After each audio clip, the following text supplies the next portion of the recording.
ഇത്ര പൈസ തന്നാലേ നിങ്ങളുടെ സിഹർ ഒഴിവാക്കണമെങ്കിൽ 10 ലക്ഷം ചെലവാകും. എവിടെ നിന്നാണ് ഈ 10 ലക്ഷത്തിന്റെ കഥ വരുന്നത്? 5 ലക്ഷം ചെലവാകും, 1 ലക്ഷം ചെലവാകും, 50,000 ചെലവ്. പല കഥയും പറയും. അത് അവിടുത്തെ കുട്ടിയെ കൊടുക്കുക, എവിടെ കൊടുക്കാം? പച്ചയടി മനുഷ്യന്മാരുടെ പൈസ ഊറ്റിയെടുത്തിട്ട് സാധുക്കളല്ലേ എങ്ങനെയെങ്കിലും ആവട്ടെ എന്ന് വിചാരിച്ച് കൊടുക്കും ചെയ്യും. അങ്ങനെ ജനങ്ങളുടെ പച്ചമാംസം തിന്നുന്ന എത്രയോ ആളുകളുണ്ട്. അള്ളാഹുവിന്റെ ശർറിന്ന് കാത്തുരക്ഷിക്കട്ടെ. കാരണം ഇത് അള്ളാഹുവിന്റെ വജ്ഹിന് വേണ്ടി ചെയ്യുമ്പോൾ അള്ളാഹു തരുന്ന റബ്ബിന്റെ ഒരു ഫദലാണിത്.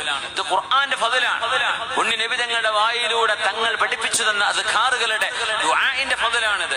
സ്വാലിഹായ ഒരു മനുഷ്യൻ ചെയ്യുന്ന സൽക്കർമ്മങ്ങളായ അവരുടെ അമലു സ്വാലിഹാത്തിന് അള്ളാഹു നൽകുന്ന ഒരു കറാമത്താണിത്. അതൊരിക്കലും വിലപേശാനുള്ളതല്ല.